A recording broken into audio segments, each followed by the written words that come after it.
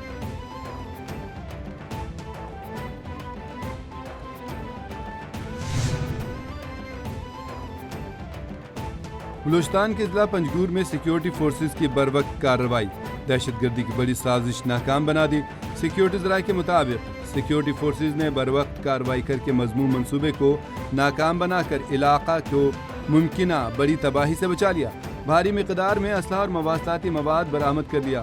Operation کے دوران گاڑی سے 4 راکٹ فیوز اور متعدد IEDs قبضے میں لے لی گئیں۔ دھماکہ خیز مواد کسی ممکنہ بڑے دہشت گرد حملے میں استعمال کیا جانا تھا۔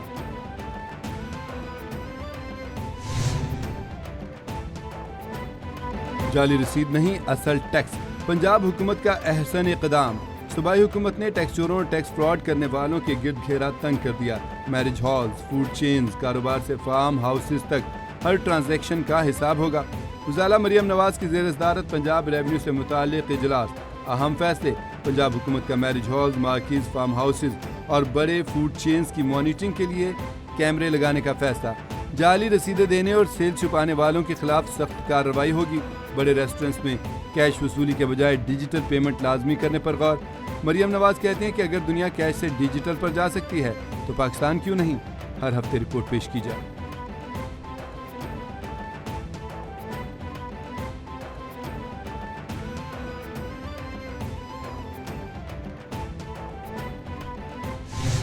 مودی کی ناقص حکمت عملی، منی پور میں خانہ جنگی کے شدید خطرات۔ بھارتی جرید ہندوستان ٹائمز کے مطابق منی پور میں جاری بدترین نسلی فسادات 1990 کی دہائی جیسی خانہ جنگی کی طرف بڑھ رہے ہیں۔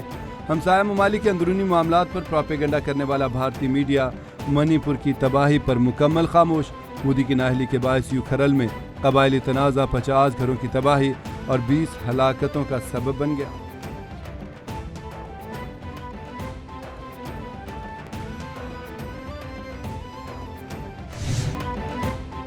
دنیا بھر میں غیر قانونی سرگرمی اور بدامنی میں ملوث افغانیوں کے گرد گھیرا مزید تنگ۔ ترکی اور جرمنی نے قتل، منشیات اور انسانی سمگلنگ سمیت دیگر جرائم میں ملوث افغان شہریوں کے خلاف کریک ڈاؤن تیز کر دیا۔ ترک سیکیورٹی فورسز کی صوبہ غدیر میں کارروائی، 5 انسانی سمگلرز اور 11 غیر قانونی افغان مہاجرین سمیت گرفتار۔ رواں سال کے پہلے 5 ماہ میں ترکیہ سے 16,436 افغان مہاجرین کو گرفتار کیا جا چکا ہے۔